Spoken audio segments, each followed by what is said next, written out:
Hallo zusammen, ich bin die Schlangenfrau Nina Buri und ich bin zu Gast beim Podcast von Gianfranco Salis, der heisst «Salis trifft». Und das könnt ihr hören auf all seinen Kanälen, auf YouTube, Spotify und iTunes. Und ich freue mich mega auf euch.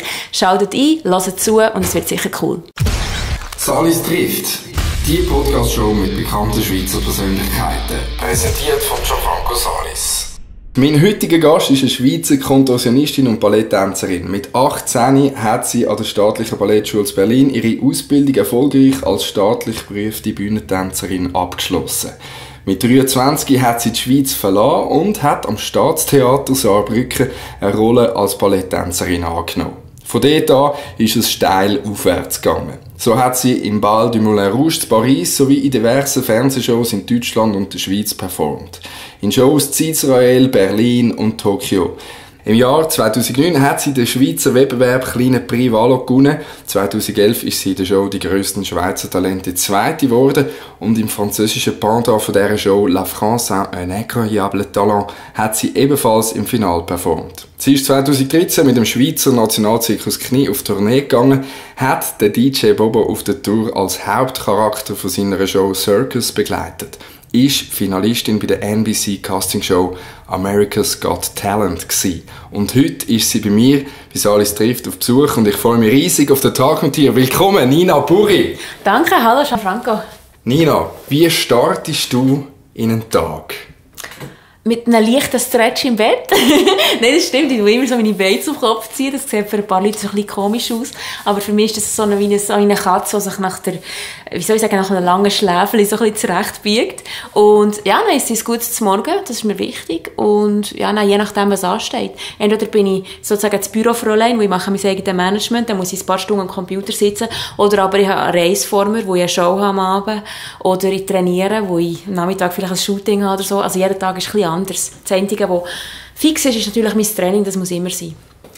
Du hast eine unglaubliche Basis von deiner Ausbildung. Du hast mit 6 Jahren angefangen Ballett tanzen, eben hast jenste Schulen besucht, hast in klassischem Tanz, in modernem Tanz ein mega Fundament. Was hat dich angetrieben, diesen Weg zu gehen? Ich meine, das ist ja immer auch mit einem zeitlichen Faktor verbunden. Als kleines Mädchen habe ich eine Show gesehen in Bern, so ein Musical, und ich habe einfach das gesehen und habe unbedingt auf dieser Bühne stehen. Ich konnte wahrscheinlich noch nicht definieren, was genau ich auf dieser Bühne sein. Also einfach sein, wie irgendein Charakter auf der Bühne. Ich habe gesagt meiner Mutter, ich will auf die Bühne. Und das war so mein Wunschtraum gewesen. Und dann hat meine Mutter gesagt, ja, dann musst du wahrscheinlich ins Ballett. Und sie hat auch keine Ahnung gehabt, und hat sie mich halt ins Ballett geschickt. Und so hat der Weg angefangen, den ich mir mehr oder weniger selber gesucht immer, wo meine Eltern, wie gesagt, keine Ahnung hatten. Und die Passion, die hat mich bis jetzt nicht losgelassen. Also ich habe immer etwas, was ich noch erreichen will. Und das Tanzen, logischerweise Ballett, war meine Hauptsache als Kind. Später sind ganz viele andere Stile dazugekommen, von eben Musical bis Modern Dance, Hip-Hop, alles, was man auf der Bühne braucht, irgendwann mal. Mittlerweile auch noch Schauspiel.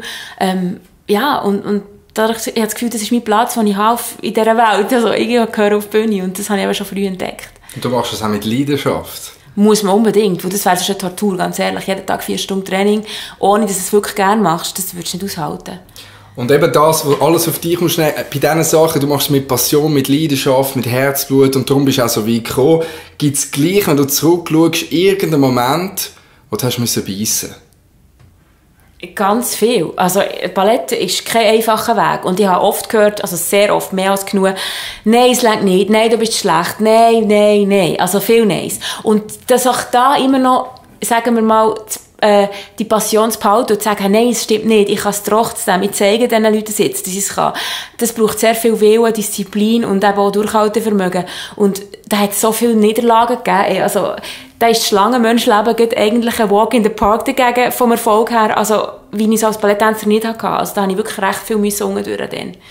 Und gibt es in diesem Moment einen, den du rauspicken kannst und sagen, und der war der schwerste gewesen? Die Ablehnung, wenn du vortanzen und wenn du wirklich nicht weißt, wie geht es weiter. Also wenn du vortanzen und das ist eine deiner letzten Chancen und du denkst, hey Kopf, wenn es jetzt nicht klappt, weiss ich wirklich nicht woher. Das waren schwere Momente gewesen. Oder dann, wo ich eine Chance hatte und mich verletzt habe in diesem Augenblick und nicht die Chance packen konnte, da habe ich wirklich gedacht, Kopf, wie soll ich jetzt noch einmal anfangen, noch einmal müssen den gleichen Weg gehen, bis ich wieder dort bin, wo ich war. Und solche Niederlagen, das war schon her gewesen. Was war die längste Minute, Nina, wo du je hast müssen überstehen? Oh, wahrscheinlich jedes Warten bei einer Castingshow, wenn du weisst, jetzt bist du dran und es dauert immer ewig. Und das sind die längsten Minuten jeweils. Und dann plötzlich ist es auch so schnell vorbei, wo es ja dauert ja meistens um etwa 5 Minuten und auf dieser Bühne bist, wenn du Glück hast, manchmal weniger. Und das ist immer wirklich, es kommt dir extrem lang vor und dann ist es wie ein Traum und dann ist es vorbei. Und das ist ganz komisch, immer das Gefühl, das kann man gar nicht beschreiben. Was bedeutet für dich Erfolg? Ich meine, du bist in jensten Ländern gewesen, hast ja mega grosse Auftritte schon gehabt. Das ist ein unglaublicher Erfolg. Was bedeutet dir das?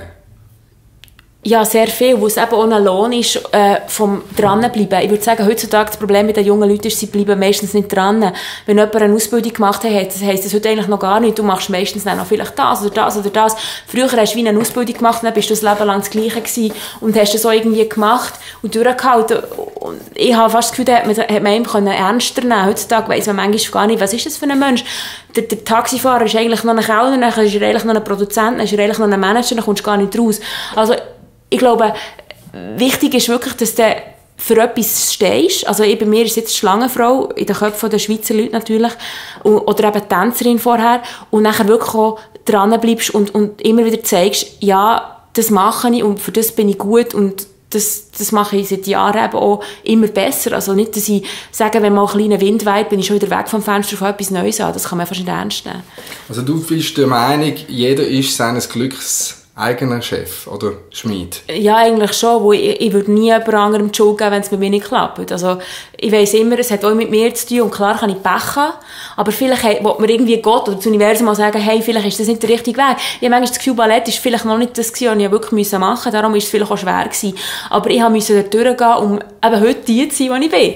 Weil ich wäre wahrscheinlich nicht die gleiche, wenn ich von Anfang an mega Erfolg hatte. Das macht einem eben auch irgendwie stark, wenn du mal einfach wirklich unten warst, dann weisst du auch, wie es nicht das Oberste ist und kannst es geniessen. Weil wenn du immer noch oben bist, das ist einfach nicht gesund, habe ich manchmal das Gefühl. Also Glück ist der Lohn von harter Arbeit eigentlich für dich? Ja, es muss nicht unbedingt immer hart sein, aber es ist einfach wirklich, ich glaube, Glück ist, wenn du so Gelegenheit hast und du bist ready und du packst die Chance und nachher hast du vielleicht Glück, aber schon, dass vielleicht nicht von nichts aus kommt. Es kommt immer vor einer Vorbereitung aus. Ich glaube nicht daran, dass jemand, der in eine Castingshow geht und mega erfolgreich ist, dass das ist, wo er viel Glück hat. Das war der, wo er vorher wahrscheinlich sehr viel geübt hat, aber im Stillen. Und dann plötzlich wird er auch in dieser Gelegenheit, die er hat und genutzt hat, bekannt. Also das ist, glaube ich, eher das Glück. Glaubst du, dass es einen bestimmten Gegenstand gibt, der Glück bringt?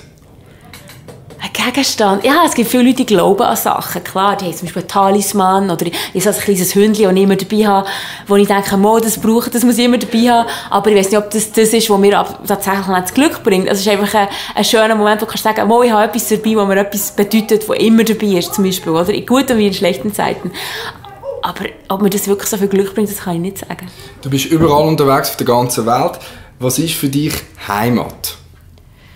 Vielleicht bin ich ein Mensch, wo die ist echt die, also egal welche das ist, auf der Bühne stehen, meine Acts zu machen und meine Performance, das ist noch ehrlich das, was mir am meisten Heimatgefühl gibt, weil dann weiss ich immer, was ich mache, wo ich bin. Es ist sicher, heute ist die Welt so unstetig und mal hier, mal dort, jedes Hotel sieht zwar gleich aus, aber es ist doch anders.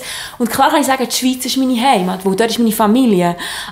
Aber trotzdem habe ich eher das Gefühl, ich würde fast Bühne sagen, wenn du mir die Frage stellst. Also die 2 auf 2 Meter, die du auf der ganzen Welt hast für deine Performance, das ist dein Zuhause? Eigentlich ja. Das ist 2 auf 2 Meter, genau. Wie findest du deine innere Balance? Oder so Work-Life-Balance? Indem ich eben zum Beispiel meinen Kopf genauso brauche wie meinen Körper. Also das heisst, ich bin wie gesagt meine eigene Managerin, also bin ich sehr viel, sagen wir 4 Stunden am Tag beschäftigt mit Organisation, mit Verträgen machen, mit Verhandlungen mit Leuten, mit Kunden, akquirieren und alles. Und der Rest des Tages ist nachher zum Beispiel eben, mich um meinen Körper zu kümmern. Das heisst, ich muss immer gut sein, ich muss meine Technik behalten, ich muss gelenkig sein, ich darf nicht irgendwie dick oder zu dünn werden, ich muss so bleiben, wie ich will. Und ja, einfach, ich glaube, diese Balance, die ist mir gegeben, wo eben das Ganze immer jeden Tag so machen. Wie siehst du dich in 10 Jahren? Stossest du dann vielleicht auch mal einen Kinderwagen umeinander? Das weiss nur Gott, ich habe keine Ahnung, ehrlich gesagt. Also, klar wäre es ein Traum, dass wir auch eine Familie haben. Ich kann es aber nicht forcieren, also ob es passiert, weiss ich nicht. Wenn es nicht passiert, ich bin bis jetzt glücklich gewesen, so wie es ist. Also vielleicht ist es meine Bestimmung, dass ich etwas ganz anderes mache oder dass ich eben die Leute unterhalte mein Leben lang. Und sonst werde ich sicher einen Weg finden, dass man auch Familie und vielleicht das, was meine Unterhaltung, sage ich mal, kann vereinbaren. Aber ich sage immer, Prognosen stellen, was machst du in 10 Jahren? Das weiss ich echt nicht. Ich nehme echt gerne das Leben so, wie es kommt und mache dann das Beste daraus. Du hast jetzt schon ein paar Antworten Gott erwähnt. Ja, ich kann fast meinen, ich heilig. Nein, ich bin im Fall nicht so gläubig, aber ich denke schon, es gibt dort etwas. Und, aber ich gehe nicht irgendwie in die Kirche oder so, das brauche ich nicht. Und gleich gibt es da irgendeinen Halt, wo du sagst, es gibt etwas Übermenschliches, das zu mir schaut? Das glaube ich schon, ja. Ich sage immer, das Universum bestimmt etwas, was ich mache. Aber ich bin nicht wirklich so spirituell oder so auf dieser Schiene. Aber es gibt so wenige Sachen, wo ich sage, ich glaube, daran glaube ich. Und ich habe eher das Gefühl, ich kann das für mich bestimmen, was gut ist für mich. Und was hilft dann zum Runterfahren? Runterfahren? Ja, ich glaube, dadurch, dass ich eine Verausgabe mich heute, dann muss ich nicht viel runterfahren, weil dann bin ich einfach im Zug, wo ich heimfahre zu meinen Eltern heute, bin ich wahrscheinlich tot, das heisst, dann fahre ich automatisch ab und muss nicht irgendwie noch den Kasper machen oder so. Also, es gibt Leute, die brauchen Alkohol, um anzukommen, und ich brauche das nicht. Also ich kann sagen, okay, ich gehe über ein gutes Essen und dann höre ich vielleicht noch gute Musik oder chatte mit einem Kollegen oder irgendetwas, aber mehr braucht es eigentlich gar nicht. Es braucht kein Yoga für Nina Buri. Das mache ich schon den ganzen Tag, ehrlich gesagt. Also braucht man irgendeinen Ausgleich nebendran? Nein, nicht extra. Weil mein Training ist 4 Stunden und das ist schon alles runterfahren. Da bist du dann total Yin und Yang. Also. Wofür würdest du dich entscheiden? Unsterblichkeit oder unbegrenzter Reichtum? Oh. Also ehrlich gesagt, Unsterblichkeit, also ich weiss nicht, ob ich das wette, ehrlich gesagt. Ich habe sowieso das Gefühl, wir leben irgendwie weiter im nächsten Leben, es gibt immer wieder ein Leben. Also würde ich sagen, unbegrenzter Reichtum wäre vielleicht nicht schlecht, wenn ich schon mal so 100 Jahre auf dieser Welt bin, dann hätte ich wenigstens immer Geld und müssen nicht drauf schauen. Als Künstler ist das super. Beschreibe mal in 3 Worten eine Person, die das exakte Gegenteil von dir verkörpert, Nina. Faul, Alkoholiker und spielsüchtig. Ja. Okay. Heute hast du hier einen Kinderanlass, der Support ist. Was können wir deiner Meinung nach von Kindern lernen? Auch viel. Sie sind mega spontan, nehmen kein Blatt vor den Mund. Sie sehen die Welt nicht so logisch wie mir und was gut ist. Also ich finde es cool, wenn das Kind einfach eben aus dem Bauch heraus auch Sachen entscheidet, weil das geht uns Erwachsenen oft verloren. Wir denken immer, wir wissen alles und wollen das Kind sozusagen in die Form quetschen, was sowieso schlecht ist, wo eigentlich gesagt, sollten wir schauen, wie macht es das Kind und vielleicht von dem lernen. Also wir können sehr viel lernen von Kindern. Wie sieht bei dir ein gelungener Feierabend aus? Ja, vielleicht mal Zeit haben, einfach Film zu geniessen, ohne dass ich dann nebendran Übungen machen muss. Also wirklich, wieder mal ins Kino gehen, etwas Feines essen, mit Kollegen treffen. Das kommt ja selten vor. Und mein Sozialleben ist natürlich schwierig, wo ich immer on the road bin. Ich bin in verschiedenen Städten. Ich bin nicht immer dann zur Verfügung, wenn ein Familienfest stattfindet, irgendwo. Und, Feierabend wäre schön, wenn man eben auch mal könnte, mit allen denen, die man gerne zusammen sind. Das wäre cool. Wir haben Frühling. Gibt es da irgendwie in Sachen Liebe irgendetwas zu berichten? Nein, nicht. Eigentlich nicht. Okay. Leider noch nicht, aber vielleicht also hilft glücklich singen und glücklich singen, genau. Passion ausleben. Gibt es irgendetwas, was du noch möchtest den Zuhörern auf den Weg geben an dieser Stelle? Genau. Mein neues Buch kommt raus und das ist natürlich mein Baby, sagen wir mal so. Und es kommt Ende April, Anfang Mai raus. Und ich glaube, auf meiner Website und überall ist dort Infos. Also wer es kaufen. Es ist ganz schön und es sind Fotos drin und es ist nicht irgendwie eine schriftliche Abhandlung über die Showbiz, sondern einfach wirklich schön anzuschauen. Nina, es hat mich riesig gefreut und es war eine Ehre, mit dir hier zu plaudern, backstage im Zelt. Ich wünsche dir weiterhin viel Erfolg beim Leben von deinem Traum, wo du ja bereits lebst, mit deiner Passion, mit deiner Leidenschaft und ganz eine gute Zeit. Danke vielmals, merci. Salis trifft. Die Podcast-Show mit bekannten Schweizer Persönlichkeiten. Präsentiert von Gianfranco Salis. Das ist der Podcast Salis trifft. Wenn dir die Folge gefallen hat, dann schenk mir doch bitte deine Bewertung auf iTunes und hinterlasse mir einen kurzen Kommentar. Ich freue mich auf dein Feedback. Vielen Dank für deinen Support und bis zum nächsten Mal.